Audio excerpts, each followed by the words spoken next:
batting practice has entered the chat. Here we go. These guys on the World Baseball Classic. They were teammates. Masataka Yoshida and Murakami, who they actually missed in the last series at Chicago. Yeah. He's come off the DL, but he's been one of the best power hitters in baseball. Remember the Red Sox had a chance. They were in on him. They were in on him, but Masataka Yoshida, of course, two teammates.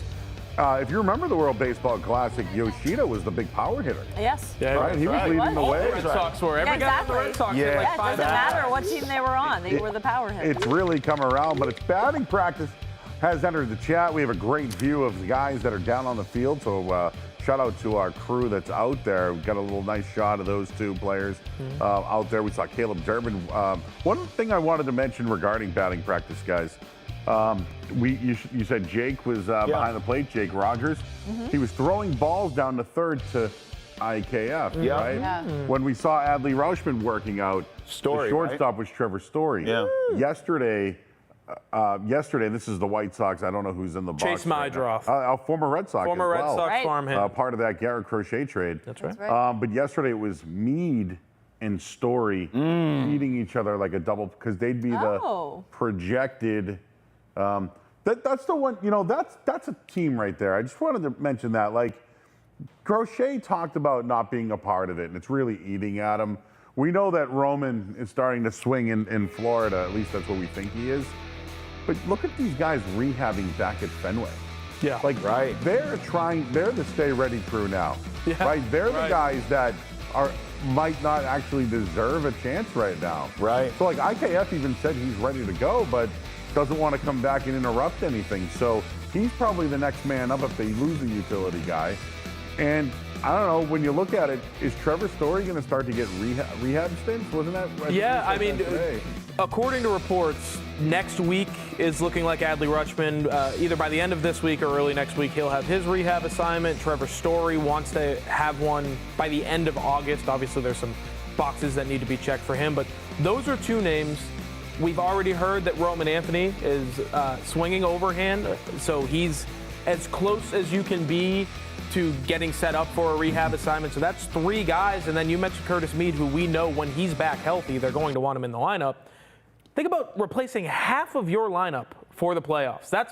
I'm not saying that's what's going to happen, but that's what could happen. Right here, obviously, Adley Rutschman and Trevor Story working out. Yeah, he looks good behind the plate. At least 2 of those guys are stone cold locks to return to your lineup, and that's Adley Rutschman and Trevor Story. Do we know what wrist Rutschman hurt? It's his right wrist. Right. So it's his throwing hand. Okay, so as we're seeing him throw down to short, obviously this is him repping back up, so don't judge his arm strength or anything from that. He's trying to rehab. Well, that's why you get Rogers, right? A little backup.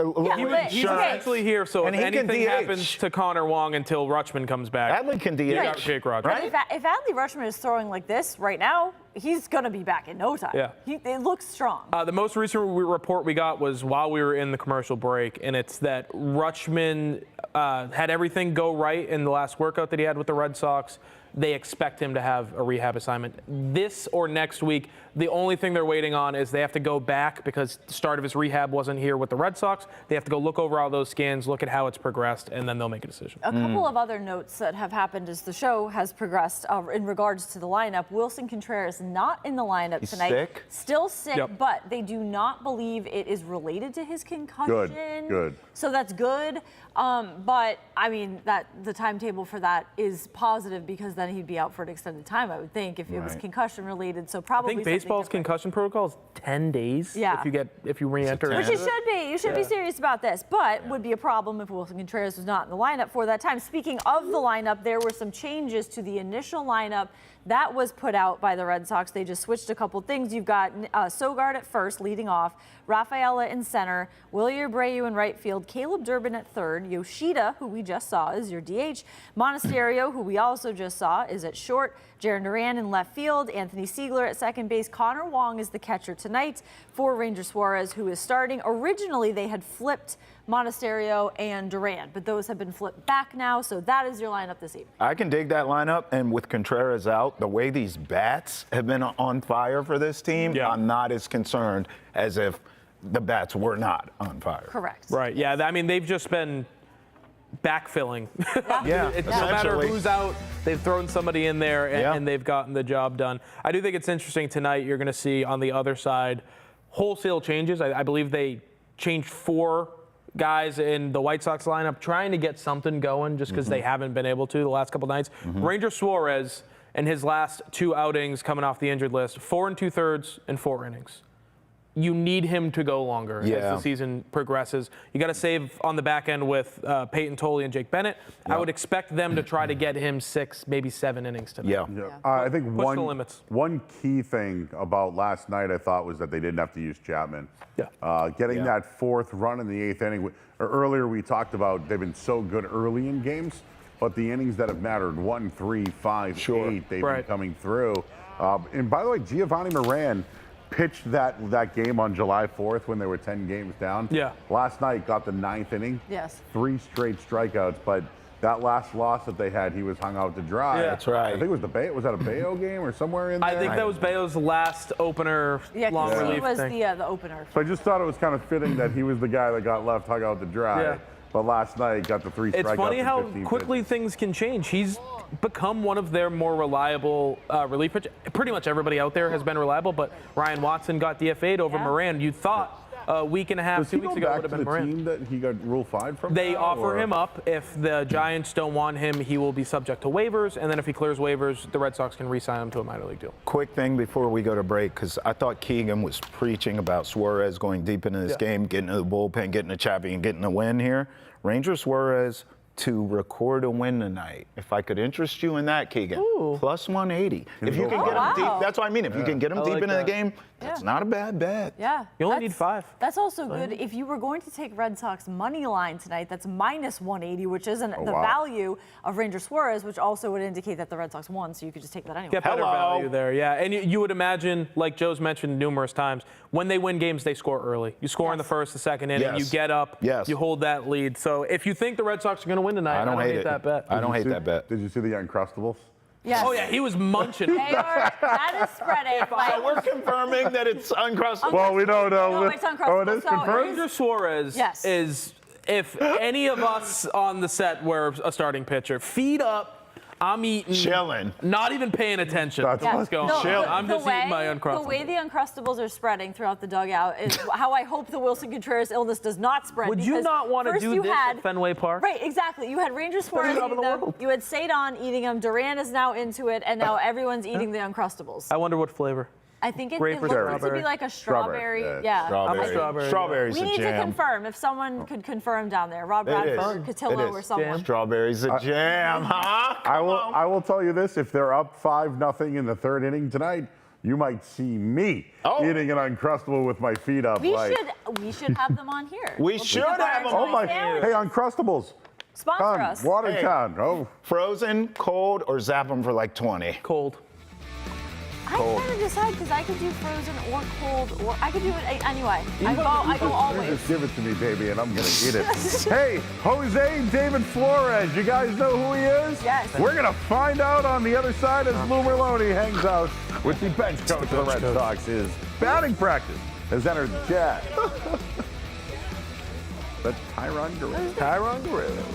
You know what one of my favorite things is looking at videos like this? See how many people just got a new hat because Oh yeah, sticker those on? stickers.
More batting practices entered the chat. Who's hugging this out over here? Who are we? Oh, Chad. And a guy. Tracy. That's Chad with I don't know. a guy. Guy. It looks like his brother, actually. Oh, does he have family? I know, Yeah, I know his old man was A couple of Chad Tracy's here.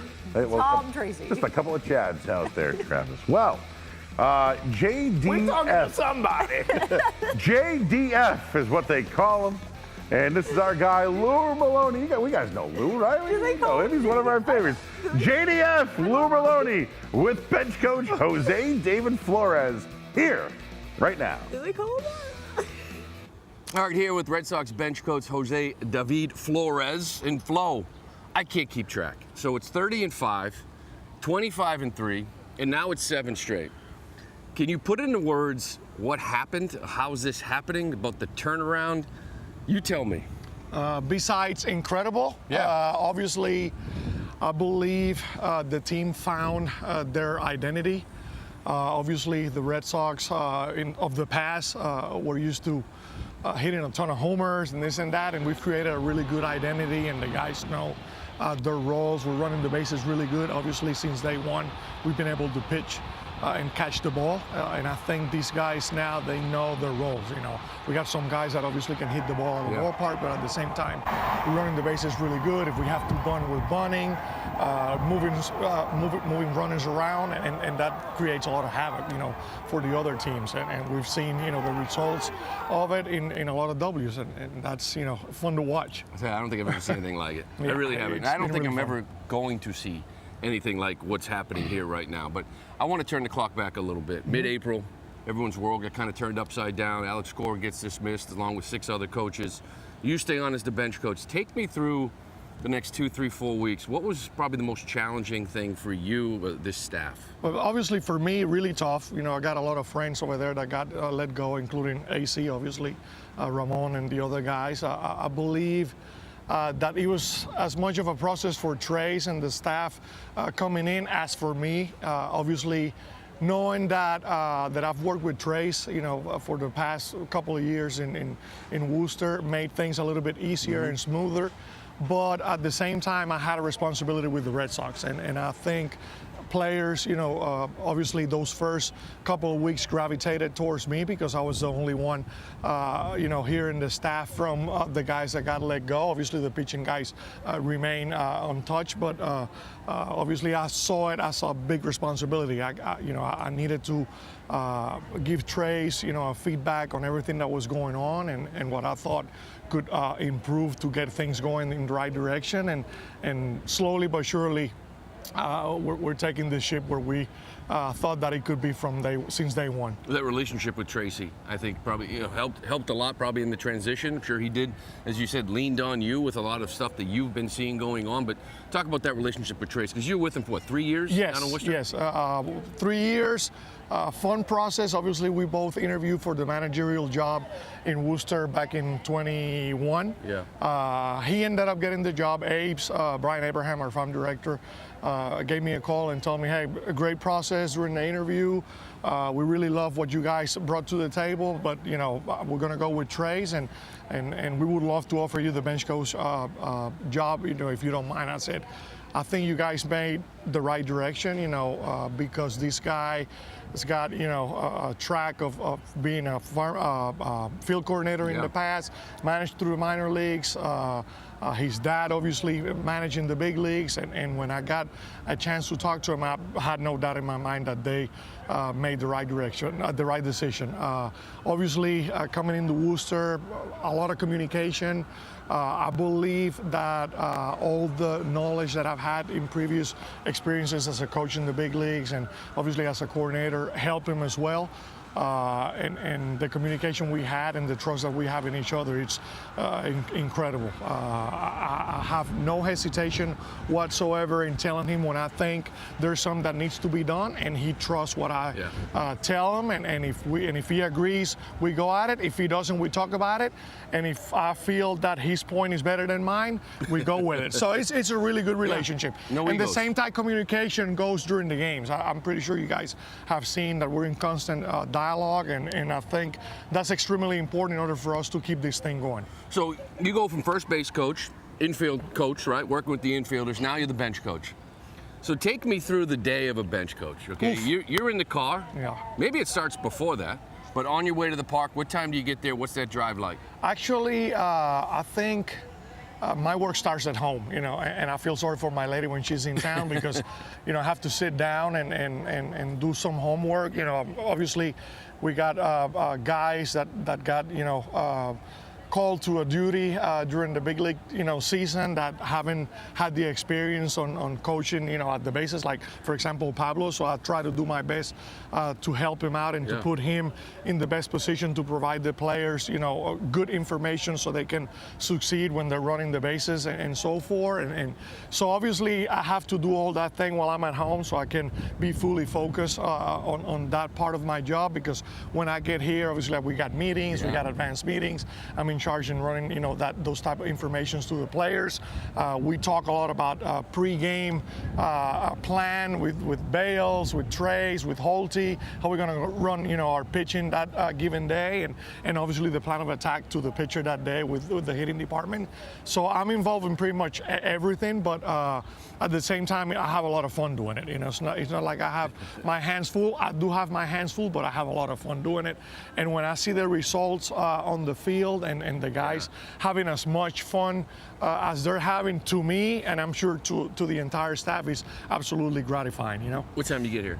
I get here lately. We've been getting here. Yeah. We're called the show and go Red Sox nowadays, but obviously. Oh, I know.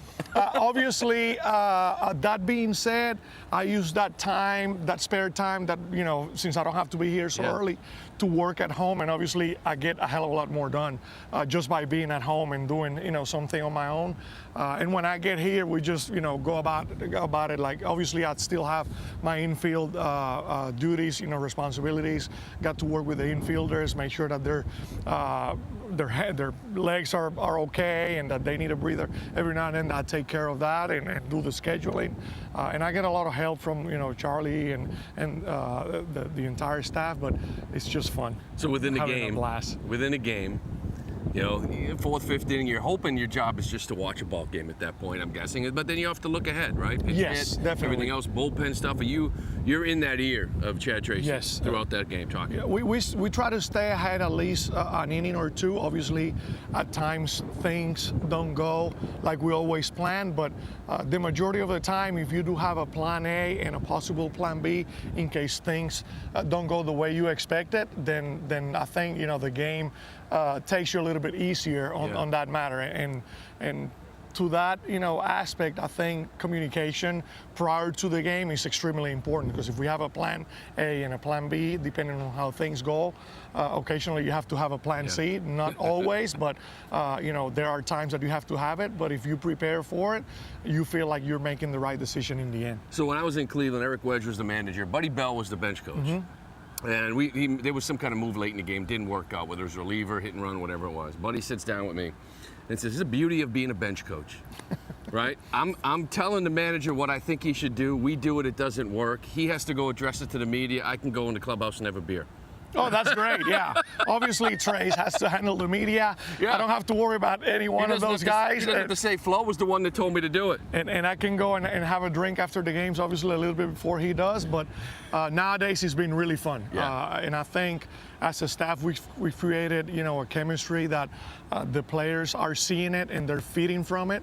We've come up with really important info that the players are trusting, and if we continue to do that, I think our team has a really good chance of making it deep into October, which is, obviously the main goal. Last thing, I just read that with the struggles here at home, you had the video department put a hype video together.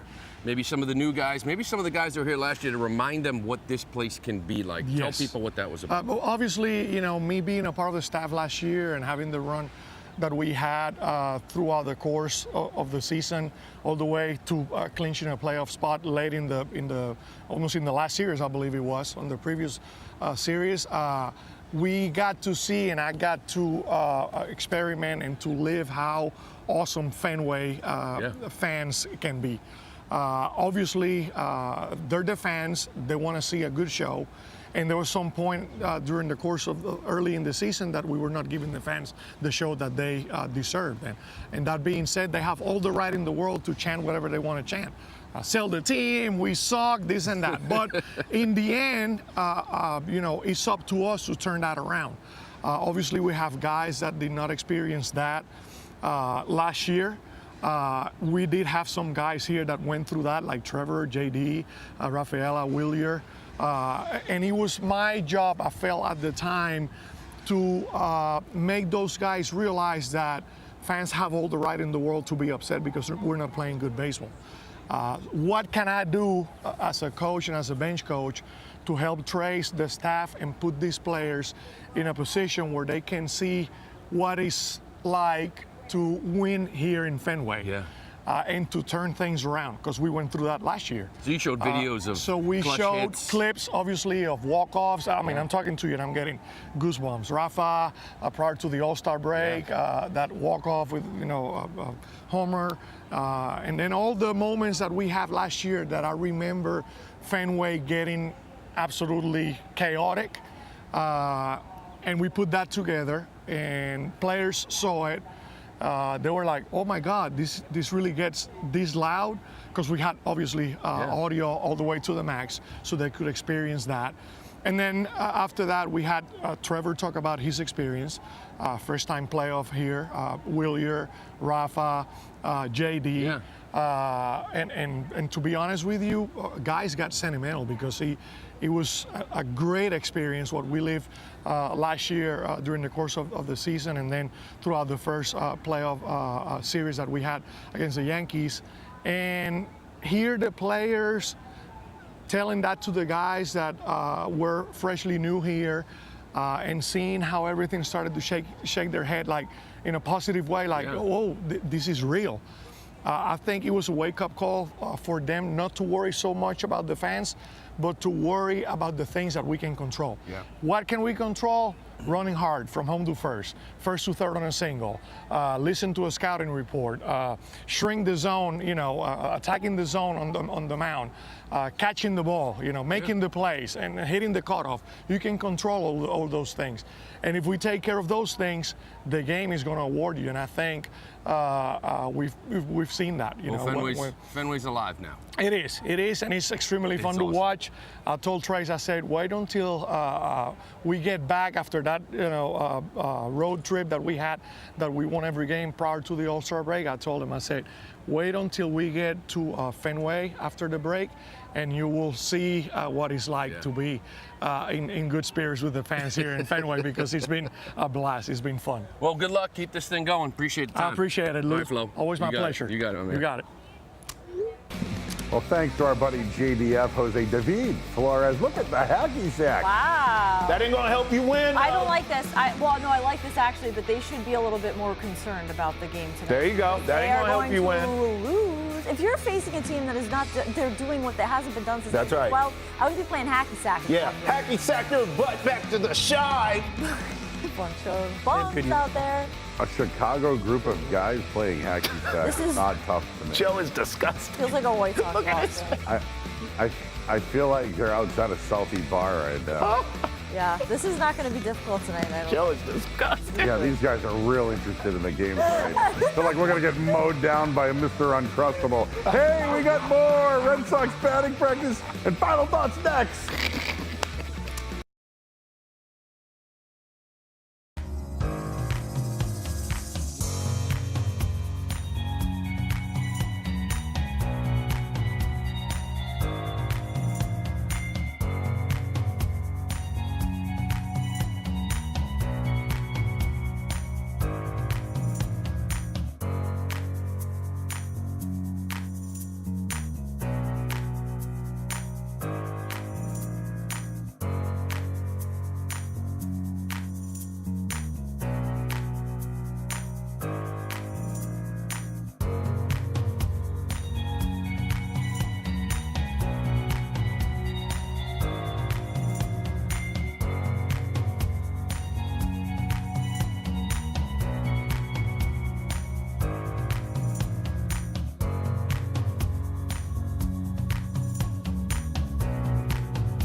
Well, one final look at batting practice has entered the chat. Of course, the Red Sox, no BP today. They're that confident because they saw those guys playing hacky sack out there. But shout out to our crew for getting our BP views today. Hey, guys, any predictions for tonight? Is there a home run? I mean, there's going to be 2 home runs. Okay, my prediction, 3 Red Sox home runs and Red Sox win.